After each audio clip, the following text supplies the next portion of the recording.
You're listening to the My Mysterious Bible podcast, because when it comes to the Bible, if it's mysterious, it matters. Welcome back to the My Mysterious Bible podcast. My name is Michael Norton, and today we'll be diving into an unsettling episode in the book of Exodus, the sixth plague, boils.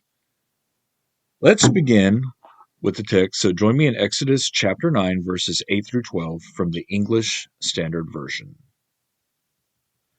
And the Lord said to Moses and Aaron, "Take handfuls of soot from the kiln, and let Moses throw them in the air in the sight of Pharaoh.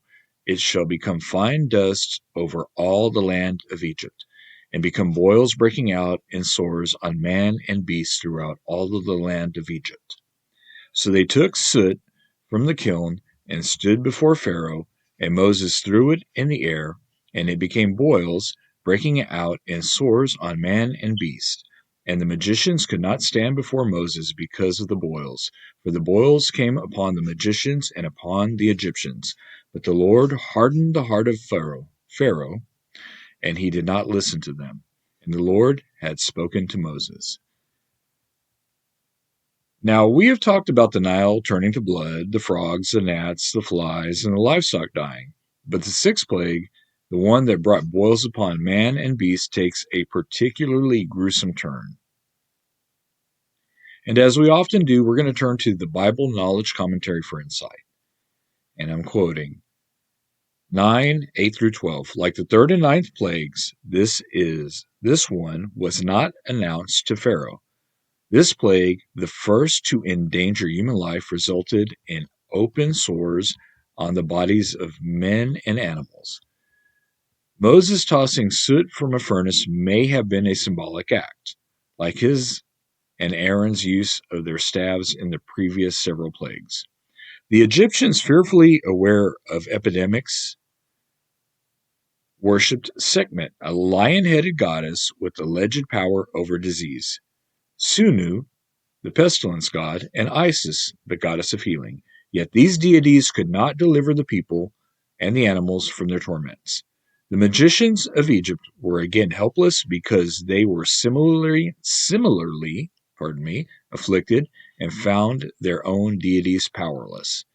Yet Pharaoh persisted in willful obstinance. And that is from the Exodus part of the Bible Knowledge Commentary, an exposition of scriptures. Let's look at the Mayo Clinic's explanation of a boil. A boil is a painful, pus-filled bump that forms under your skin when bacteria infects and inflames one or more of your hair follicles. A carbuncle is a cluster of boils that form a connected area of infection under the skin. Boils usually start as reddish or purple, tender bumps. The bumps quickly fill with pus, growing larger and more painful until they rupture and drain. The face, the back of the neck, armpits, thighs, and buttocks are the most likely to be affected areas. The Egyptians were most likely infected with these cluster of boils that we call carbuncles. This would have been extremely painful, and there would have been no relief available in the ancient world. Let's look back to the biblical account in Exodus 7 that describes how Moses and Aaron, acting on God's command, stretched out their rods over the land of Egypt. Dust turned into gnats, tormenting both people and animals. Pharaoh, stubborn as ever, refused to relent. So God instructed Moses to throw the dust in the air, and it became boils that erupted on both humans and animals across the land. Even the magicians of Egypt couldn't withstand this plague. Let's examine the historical context. While we can't definitively prove the existence of these specific plagues, some scholars suggest possible natural explanations. Boils could be linked to diseases like anthrax or tularemia, both known to cause skin lesions and fever. The dust. The region is prone to dust storms, which could have carried infectious agents. Whatever the specific medical explanation, God used a painful affliction to make his point.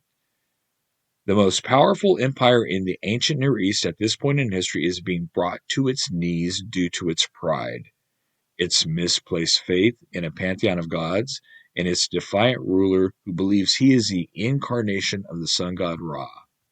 Which leads us to the cultural context. Ancient Egyptians believed in a delicate balance of Ma'at, or divine order. The plagues disrupted this order, challenging the power of their gods. Think of the priests and magic.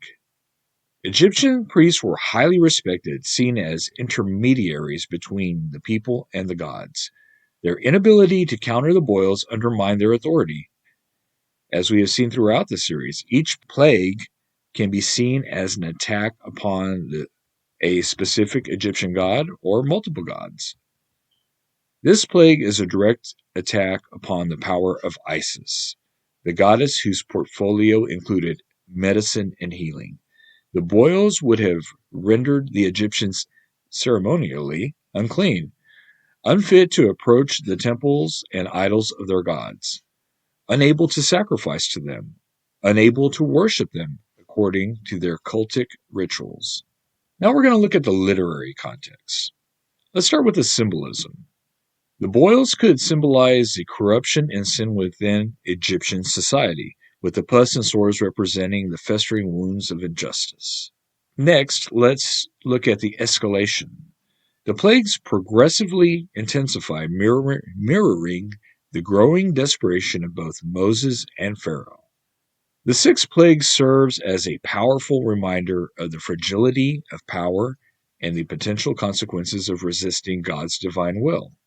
It's a story that continues to resonate today, raising questions about justice, suffering, and the limits of human control.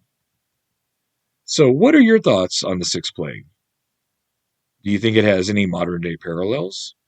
You can share your insight on My Mysterious Bible Facebook page or visit mymysteriousbible.com. Once again, I'm Michael Norton, and we will see you next time when we cover the next plague.